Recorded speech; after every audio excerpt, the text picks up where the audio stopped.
alhamdulillah Tuhan memberikan kepercayaan pada saya walaupun tidak tahu apa-apa dan tidak mampu apa-apa.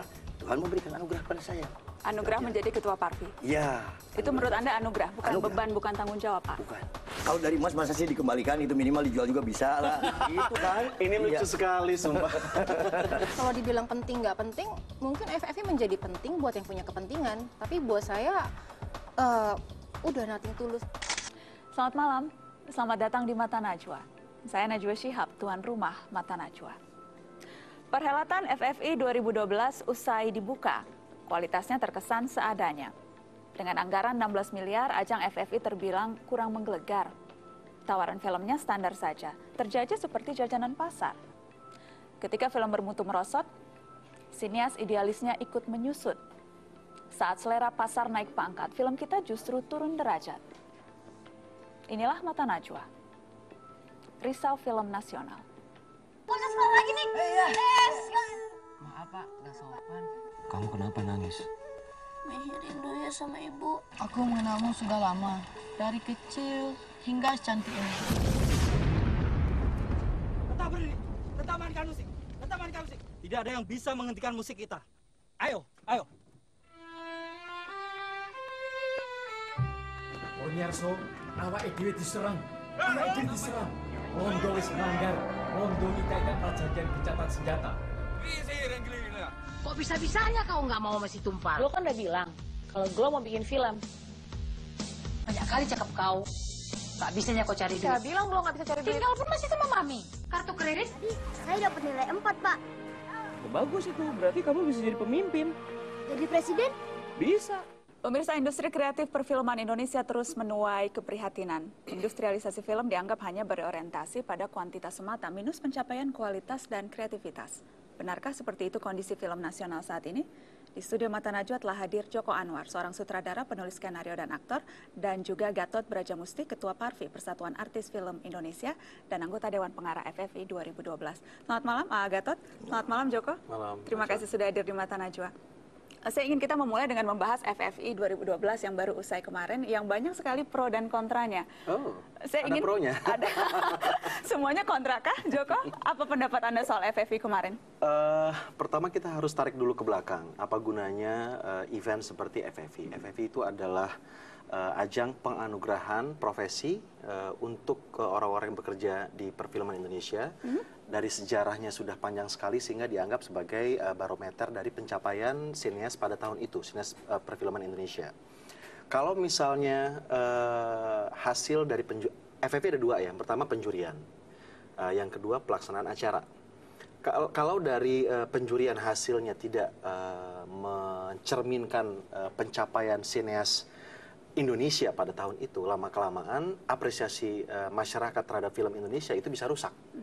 Karena orang-orang akan berpikir, oh ternyata film yang bagus yang layak untuk diberikan anugerah sebagai apakah itu saudara terbaik, film terbaik, skenario terbaik, seperti itu. Padahal pada tahun itu mungkin yang punya pencapaian lebih tinggi film yang lain. Lama-kelamaan orang berpikir, oh berarti film yang sebenarnya bagus ini nggak bagus dong karena nggak dikasih penganugerahan. Orang-orang film mungkin yang tahu kenyataannya seperti apa, tapi buat masyarakat yang awam ini masih matters banget gitu. Oke. Yang kedua masalah pelaksanaannya. Pelaksanaan FFI itu yang katakanlah malam puncaknya itu adalah wajah dari perfilman Indonesia ditampilkan ke publik oleh penyelenggara. Dalam hal ini termasuk pemerintah karena yang penyelenggarakan adalah pemerintah.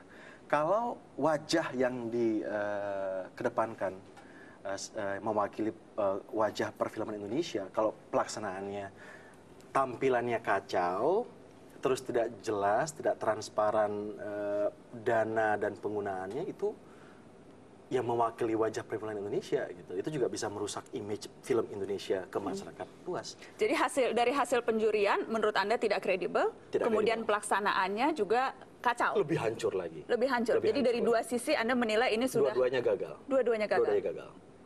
Saya ingin tanya ke Anda, Gatot. Anda kan Dewan Pengarah. Persisnya apa sih yang Anda arahkan pada pelaksanaan FFI ini? Saya di sana ditugaskan sebagai Dewan Pengarah ceritanya. Saya sendiri satu orang baru. Orang baru di film dan kemudian dianugerahi oleh Tuhan untuk ikut serta berkecimpung di bidang perfilman, ya saya sambil menilai-nilai dan sambil melihat-lihat, dan ada beberapa ide-ide saya yang bisa dipakai, misalkan seperti yang saya arahkan dan saya paksakan. Apa itu? Saya mengarahkan bahwa coba festival film saat ini untuk piala citranya itu dibuat berlapis emas lah. Oke. Jangan sampai nanti ketika diberikan, kemudian karena terbuatnya biasa-biasa, perunggu juga bukan, dari plastik dan seperti itu, kadang-kadang seperti mainan, malah orang tuh, itu kan sakral sekali kalau menurut saya.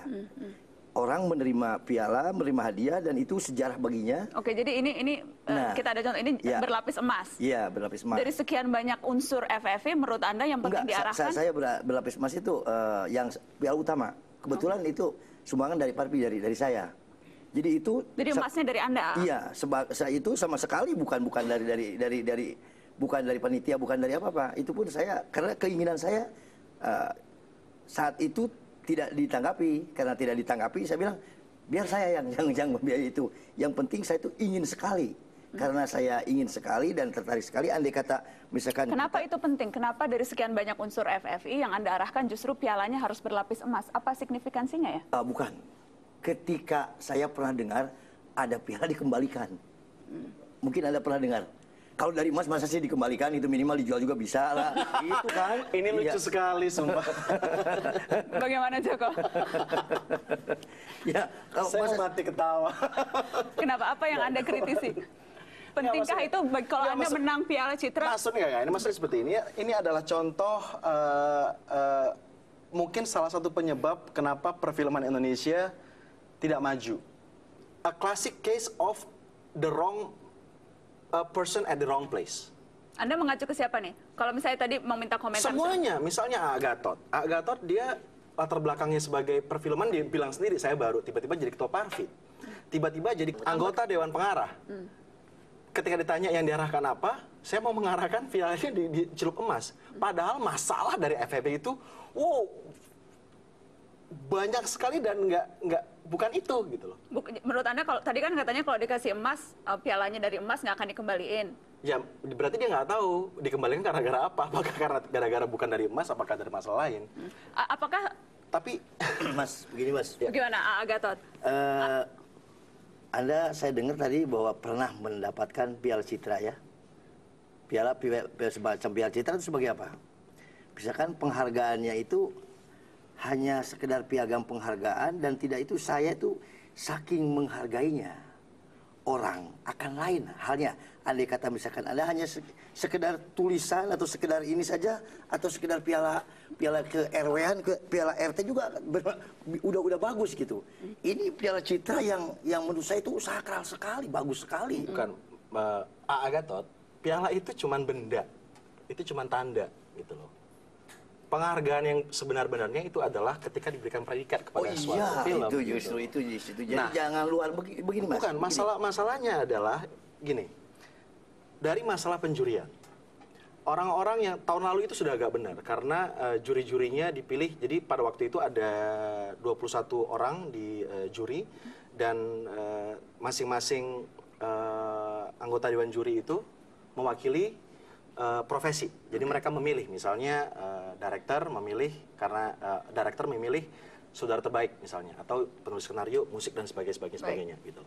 Nah, kalau tahun ini terjadi bukan saja juri-juri yang masuk ke dalam anggota dewan juri itu bisa dipertanyakan apakah mereka menguasai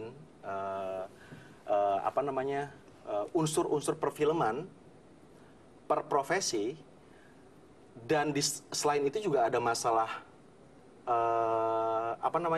mungkin keberpihakan di sini, karena yang menang misalnya termasuk film terbaik Tanah Surga katanya filmnya Agatot. Filmnya Agatot, dan salah satu anggota dewan juri adalah Bustal Nawawi, which is adalah produser dari Tanah Surga katanya juga, gitu loh. Saya bingung gimana cara milihnya gitu loh. Oke, Agatot, Anda seberapa jauh sih Anda intens selain ide Anda membuat piala berlapiskan emas, apalagi kontribusi Anda pada penyelenggaraan FFI yang kemarin? Apakah kemudian Anda juga memahami kegalauan dan juga keresahan orang terhadap FFI ini? Paham sekali. Apa yang bisa Anda tawarkan? Kalau saya melihat kekacauan orang tidak ikut nimbrung, ikut ikut kacau, tidak. Saya maklumi orang. Mungkin mereka itu sedang dalam keadaan begini, mungkin juga saya berbaik sangka aja. Jadi kalau seandainya lihat orang lain kacau, kemudian kita ikut kacau dan hanya pandainya hanya mengkritik orang, tapi begitu disuruh kerja kagak mau. Tapi persoalan mendasar FFV apa menurut Anda selain piala berlapis emas? Yang dimaksud FFV kan untuk itu ajang festival ya. Ajang festival memperebutkan mana yang terbaik dari semua film itu. Nah, sedangkan itu bukan hak dan wewenang saya. Itu adalah penjurian. Sedangkan juri saya kenal juga kagak. Jadi kebetulan saja film yang Anda produseri itu mendapatkan film terbaik. Iya, kebetulan saya tuh walaupun Anda anggota Dewan Pengarah, kemudian juga Ketua Dewan Pengarah. Dan tidak ada kaitannya. Tidak ada kaitannya. Sama sekali tidak ada bahwa kaitannya. Tadi disebutkan produsernya juga salah satu tidak ada kaitannya. Mungkin kalau dia yang menang, mungkin bicaranya udah lain. Kebetulan saja saya yang menang. Jadi bisa berbicara begini. Nah coba, andai kata Anda berbicara, Anda yang menang mungkin tidak berbicara begini. Saya baru di bidang film, tapi karena saya baru tuh tidak mengaku-ngaku sudah hebat, tidak. Justru saya baru, saya banyak bertanya dan saya akan bertanya kepada beliau ini. Siapa yang menurut Anda mengaku-ngaku hebat nih? Loh, barusan itu mengatakan bahwa AA itu baru orangnya baru ini sudah jadi ketua partai. Katanya orang yang baru sudah jadi ketua. Loh itu kan urusan Tuhan, Pak. Bukan urusan saya. Alhamdulillah Tuhan memberikan kepercayaan pada saya walaupun tidak tahu apa-apa dan tidak mampu apa-apa. Tuhan memberikan anugerah pada saya. Anugerah menjadi ketua partai. Ya. Itu menurut Anda anugerah, bukan beban, bukan tanggung jawab, Pak. Bukan.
Saya ingin tanya satu hal, soal dana yang 16,2 miliar.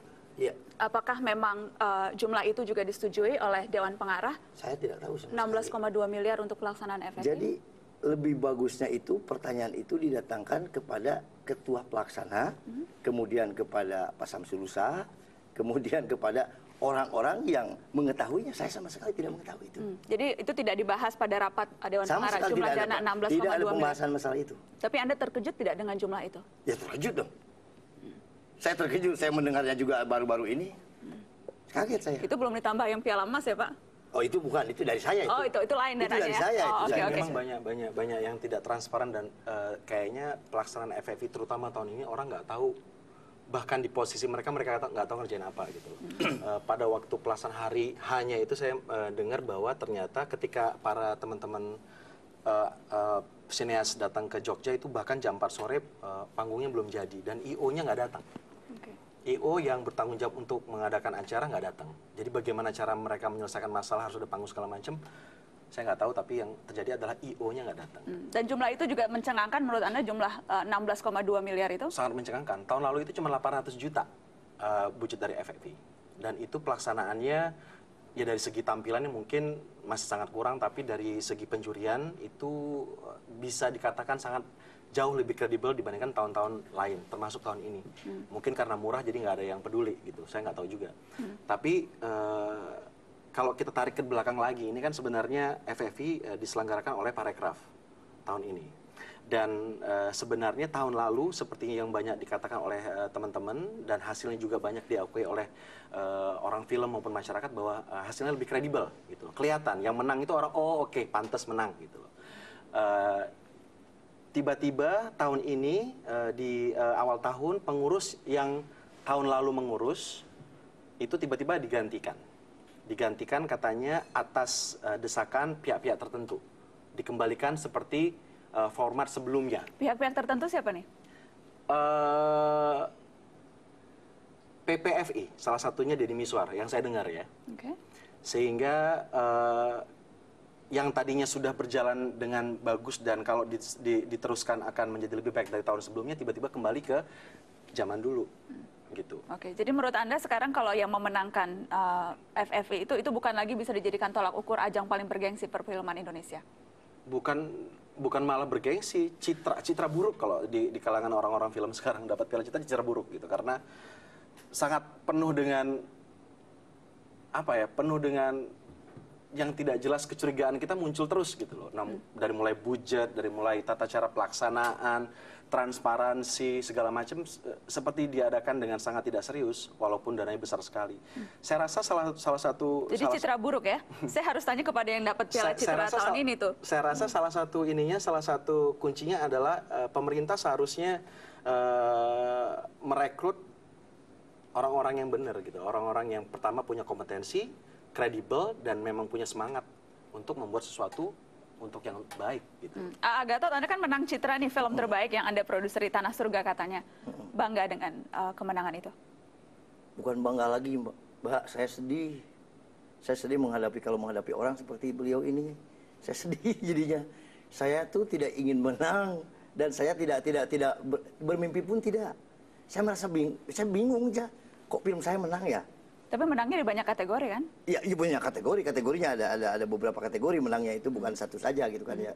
Terus kalau saya jadi beliau ini, saya pasti sudah tahun depan itu harus jadi ketua. Laksanakan, jadi tidak hanya untuk kita menggemborkan begitu, jangan. Saya boleh nanya nggak? Boleh. Katanya kemarin penyelenggaraan FFI malam puncaknya itu molor karena nunggu Gatot belum datang, benar nggak sih? Itu jauh sekali ya. Apa urusan nunggu Gatot belum datang? Memangnya Gatot itu siapa? Itu kan bullshit sekali, itu bohong besar sekali. Saya bisa menuntut. Anda dari siapa? Siapa yang mengatakan demikian itu? Cerita yang berseliweran. Tapi itu sudah dikonfirmasi bahwa tidak menunggu Aat. Baru sekarang saya mendengarnya. Oke, jadi Aat datang kontak. Jangankan saya datang ke Jogja itu di boro-boro ada sambutan apa-apa, hotel bayar sendiri, jalan sadai bayar sendiri, mobil pun sewa sendiri, semuanya, sedangkan orang lain dapat fasilitas. Sama sekali saya sendiri. Malah saya memberikan fasilitas kamar hotel kepada yang lainnya.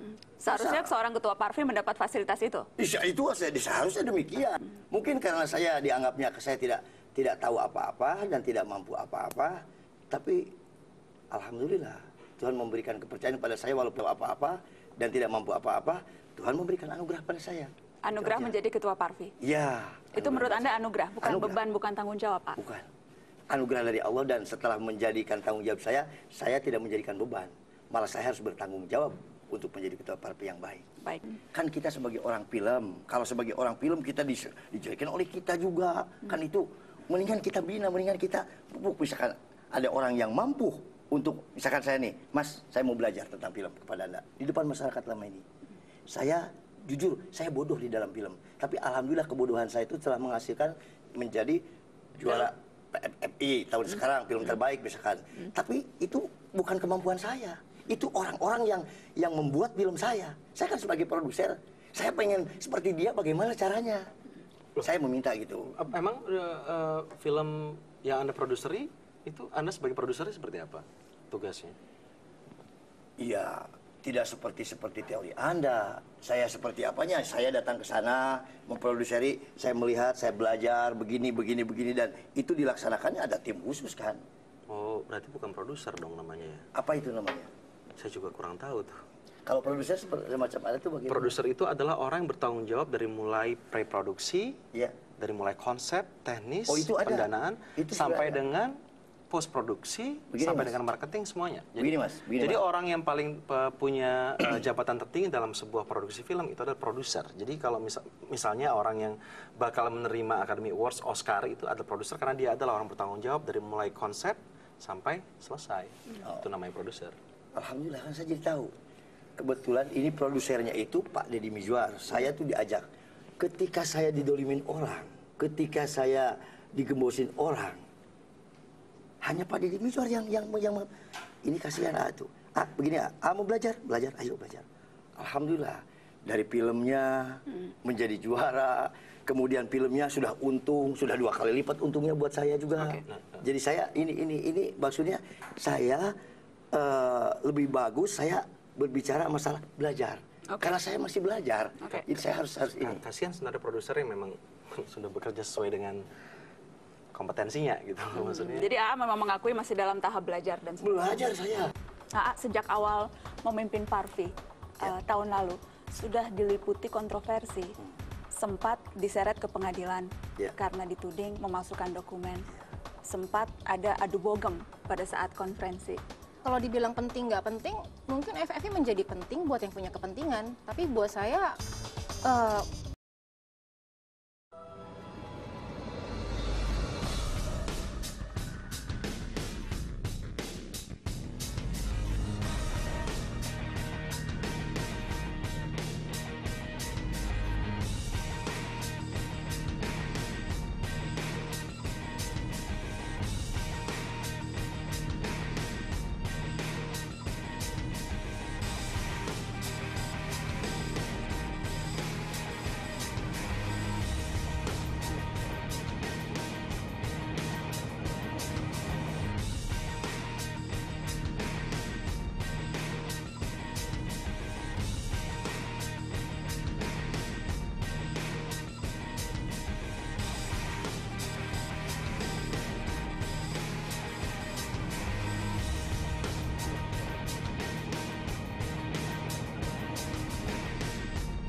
Terima kasih Anda terus di Mata Najwa, Risau Film Nasional. Saya masih bersama dengan Ketua Parvi, AA Gatot Brajamusti, dan juga sutradara, aktor, dan produser film, Joko Anwar.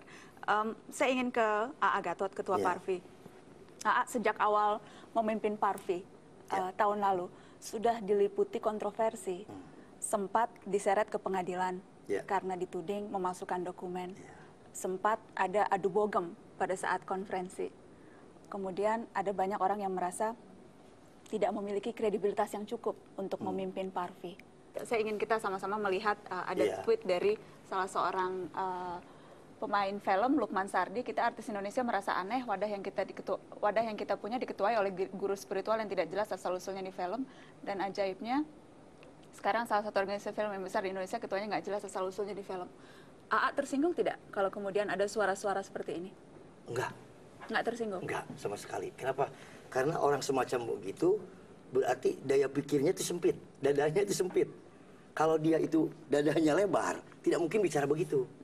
Orang yang dadanya lebar itu menerima kebijakan orang lain. Kalau dia gede badannya, gede badannya. Jadi begini menurut saya. Tapi kerisauan itu memang... Saya tidak pernah merasa risau dengan begitu. Saya jalan terus. Kenapa? Tanggung jawab yang diberikan kepada pundak saya harus pikul dan saya harus bertanggung jawab sebagai seorang pemimpin. Masalahnya gini loh, gini. Setiap profesi di film, di bidang film itu membutuhkan organisasi keprofesian. Yang tugasnya adalah sebagai satu, nanti bisa sebagai, kalau misalnya kita lihat di luar negeri yang sudah mapan, di situ ada perlindungan kerja, ada segala macam, pokoknya dijamin lah di situ. Pokoknya untuk meningkatkan kesejahteraan dan kemampuan teknis dari setiap anggotanya. Misalnya ada aktor, ada Actors Guild, ada yang namanya juga untuk Directors Guild, dan setiap dari organisasi keprofesian ini dibutuhkan untuk sebenarnya membuat anggotanya menjadi lebih berdaya gitu.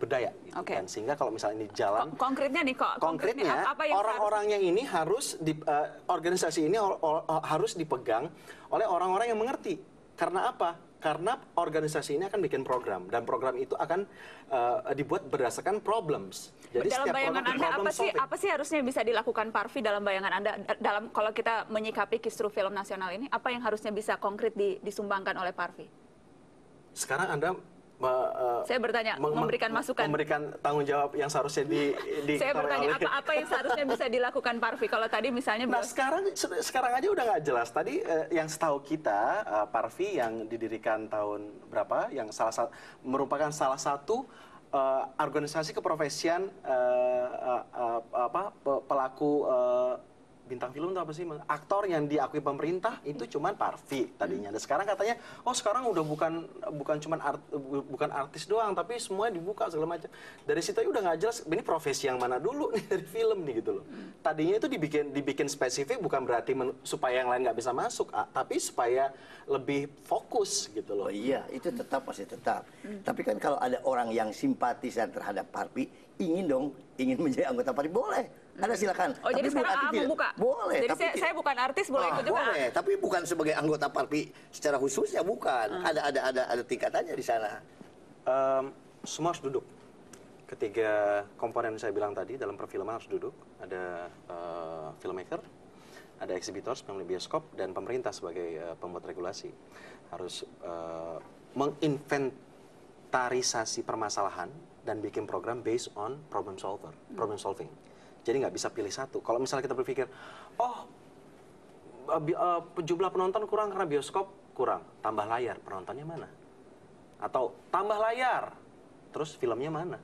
Ada nggak SDM yang bisa bikin film bagus? Jadi nggak bisa satu. Harus bebarengan, sinergis. Oke. Gitu. Baik. Dari Anda, Pak Gatot? Kalau dari saya, ya saya setuju dengan beliau ini. Tapi saya lebih kepada apa yang bisa saya perbuat hari ini untuk film, saya lakukan. Daripada saya menunggu-nunggu yang belum tentu orang itu bisa dikumpulkan dengan mudahnya. Kemudian saya lebih cenderung kepada orang-orang yang membuat film itu, orang-orang yang harus bermoral. Orang yang punya rasa tanggung jawab. Jangan sampai bikin filmnya, tapi dia tidak memperhitungkan dan tidak mempertanggungjawabkan apa yang dibikinnya. Itu saja. Ada beberapa ya, mungkin 5 atau 6 yang memang layak untuk menang, tapi selebihnya enggak. Pemirsa, Festival Film Indonesia 2012 telah berakhir dengan segala pro dan kontranya. Seperti apa dinamika yang berlangsung di dalam proses seleksi dan penjurian FFI? Di studio Mata Najwa telah hadir Lola Amaria, aktris, sutradara, dan produser yang menjadi salah seorang anggota Komite Seleksi FFI 2012 kemarin. Selamat malam, Mbak Lola. Selamat malam, Mbak Najwa. Terima kasih sudah hadir di Mata Najwa. Persisnya, apa sih tugas Anda sebagai anggota Komite Seleksi FFI? Jadi kami bersembilan, isinya itu ada praktisi dan akademisi di perfilman Indonesia yang tentunya menilai film dari hampir 50 film yang mendaftar di FFI 2012. Kami memilih 15 film untuk masuk ke seleksi. Dan cara kerjanya adalah pertama kita meeting untuk menentukan siapa ketua juri dan sekretaris. Setelah terpilih, meeting kedua, kita membicarakan kriteria penilaian dan sistem penilaian di antara para juri sendiri. Dan kemudian mulai menonton 50 film yang dibagi sekitar 3-4 film per hari selama 3 minggu. Sudah ditentukan, pokoknya harus 15 yang menjadi masuk nominasi? Ya, minimal 10, maksimal 15. Dan itu ada di buku putih pedoman FFI. Seberapa sulit sih menentukan siapa yang menjadi masuk nominasi dari 50 film yang mendaftar? Sebenarnya kalau dari 50 ke 15 itu susah-susah gampang, karena kita harus 9 orang juri harus sepakat ada 5 unsur terbaik dalam 15 film itu yang harus masuk ke 15 seleksi. Apa itu? Film kan ada 13 unsur, kayak misalnya penyutradaraan, kamera, editing, sound, artistik, dan lain-lain. Dan itu 5 diantaranya yang terbaik harus masuk ke seleksi. Tapi kemudian dari 15 itu masuklah ke penjurian yang menentukan siapa yang memenangkan. Dan yang menang. Jadi setelah 15 film itu terpilih, jurinya berubah lagi. Jadi 9 orang anggota komite seleksi ini, 5 orangnya naik menjadi dewan juri ditambah 10 orang tambahan. Itu juga ada praktisi, akademisi, dan beberapa budayawan, jurnalis, dan mereka juga punya sistem yang berbeda lagi karena saya nggak termasuk di dalamnya. Jadi standarnya berbeda-beda dong nih? Setiap tahun iya. Tapi sistemnya bahkan dalam sama. tahun ini pun standarnya juga, jadi kalau kemudian ada 9 orang yang menilai seleksi, kemudian masuk menjadi penjurian hanya 5 yang diambil dan 10 orang berganti, jadi pemahaman mereka terhadap definisi apa itu yang baik kemudian berbeda pada saat seleksi dan penjurian. Tentunya, karena ketika pada saat komite seleksi kita punya film unggulan 1 sampai 5, tapi setelah di dewan juri itu berubah, malah ada yang nggak terpilih gitu. Ada yang tidak diunggulkan sama sekali, dan ketika sudah masuk ke unggulan 5 besar, misalnya aktrisnya, sutradaranya, filmnya, kemudian menentukan lagi siapa pemenangnya, itu berubah lagi. Dan pastinya setiap tahun berbeda karena saya nggak tahu apakah ini selera para juri setiap tahun yang memenangkan film atau apa, saya juga nggak ngerti.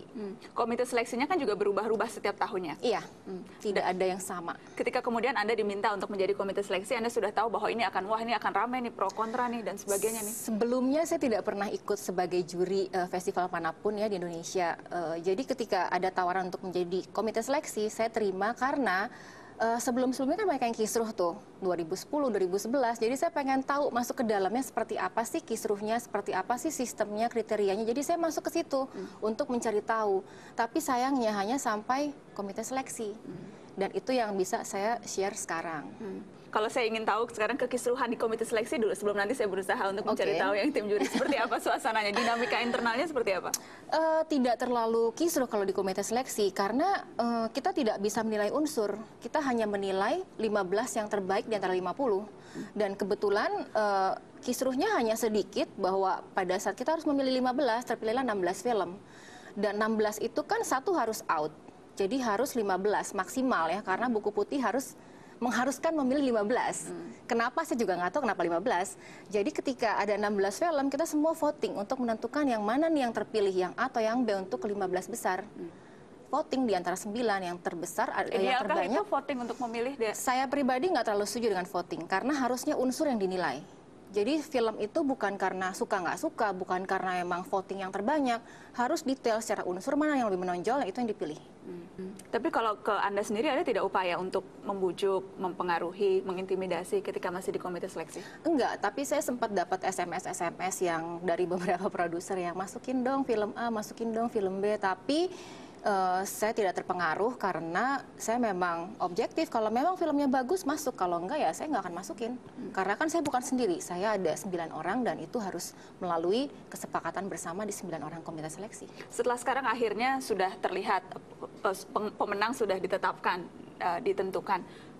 Berbeda jauhkah dengan apa yang Anda dan teman-teman dulu di komite seleksi bayangkan seharusnya yang menang yang ini dan bukan yang itu? Ada beberapa ya, mungkin 5 atau 6 yang memang layak untuk menang, tapi selebihnya enggak. Tidak layak menang? Bukan tidak layak, mungkin pilihan saya tidak itu. Jauh? Iya, jauh. Urutannya misalnya seharusnya nomor 1 ini, nomor 2, nomor 3 jauh dari urutan komite seleksi? Iya. Kalau dibilang penting nggak penting, mungkin FFI menjadi penting buat yang punya kepentingan. Tapi buat saya, udah nothing tulus gitu.